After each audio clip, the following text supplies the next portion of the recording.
Hoje a educação à distância se tornou um grande instrumento de lucro. No Brasil, o percentual varia entre 450% a 850%.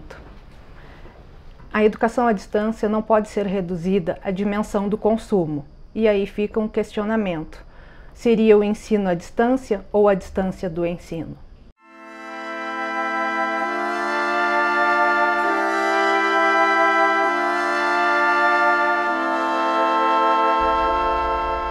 O ensino à distância influencia diretamente as nossas vidas nos dias de hoje, mas se engana quem pensa que essa modalidade tem algo de novo ou de atual.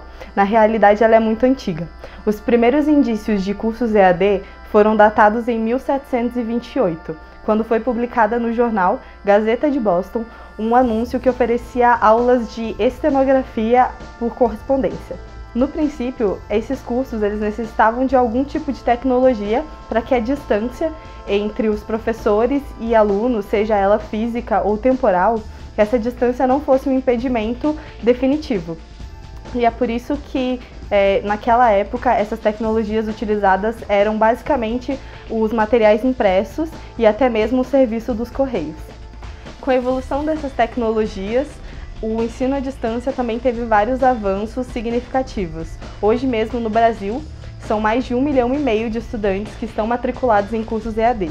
O que nos cabe agora é entender se o EAD é realmente positivo para a educação como um todo. Não, a disciplina do EAD é um completo descaso com o aluno, porque eles forçam você fora do seu ambiente, no ambiente que você não tem tanta disposição a estudar, querendo no ambiente externo influencia muito na hora de você se concentrar.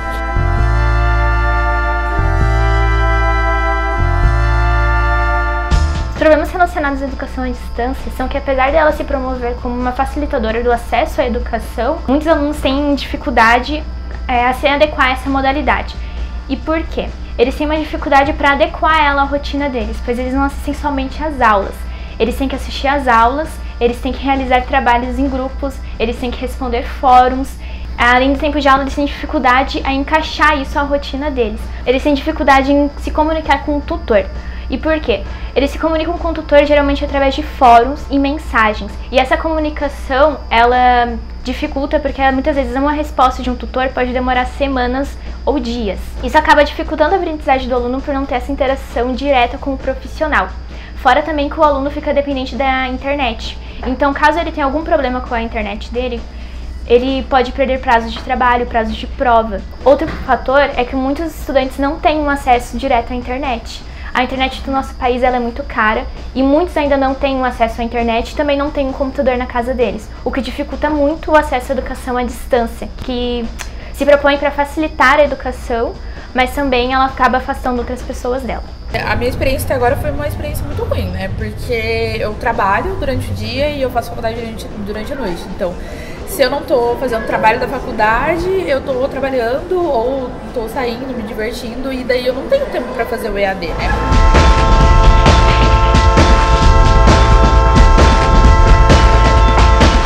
A Constituição brasileira apresenta a educação como um direito de todos e um dever do Estado.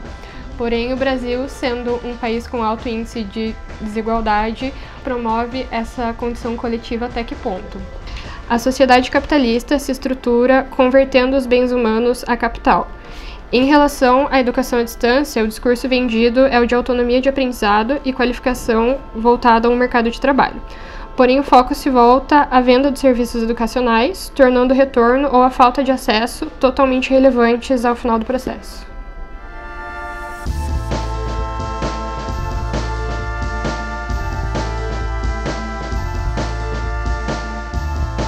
Exemplificando o que já foi dito, os cursos presenciais também têm as matérias em EAD e muitas pessoas encontram dificuldade em estar acessando o Blackboard para entrar em contato com a professora, para estar recebendo conteúdo e muitas vezes os trabalhos em grupo é feito com pessoas de outras áreas, de outros cursos, até de outros blocos e muitas vezes os alunos têm uma dificuldade de entrar em contato porque o primeiro contato que eles têm é pelo Blackboard. Eu mesma até hoje não tive contato nenhum com o meu professor. E tipo, às vezes eu encontro mais dificuldades, eu encontro obstáculos para estar entendendo os exercícios, e como a forma de contato é bem precária, assim, não é muito fácil entrar em contato com a professora. É verdade, é bem complicado, porque a gente não teve contato com o professor ainda, que ele tentou marcar uma collab, só que ela tentou marcar tipo em horário de tarde. Em horário de tarde tem a galera que trabalha, então não dá certo. Tá bem perdida a matéria, porque não é bem direcionada. A gente tenta fazer as coisas para ter nota, só que a gente não sabe exatamente o que é para fazer, então a gente faz do jeito que a gente acha que tem que fazer. Pensando dentro dessa perspectiva e analisando a Constituinte como um processo intenso de disputa que veio, né, se acumulando até se cristalizar e se consolidar em 1988, a gente percebe, né, as margens que a Constituinte dá para o próprio capital, para o capital financeiro, para o capital educacional, se inserirem dentro dos serviços que eram ditos públicos dentro do seu texto base. E agora, eu acho muito interessante a gente tratar de um tema que é muito caro para a gente, principalmente para nós alunos aqui da PUC Paraná, de como esse ensino à distância ele vai se inserindo e se capilarizando dentro da nossa educação, que é cuja dita presencial, de como uma ou outra matéria, ou uma metodologia, ou uma determinada prática se configura dentro dessa perspectiva do ensino à distância.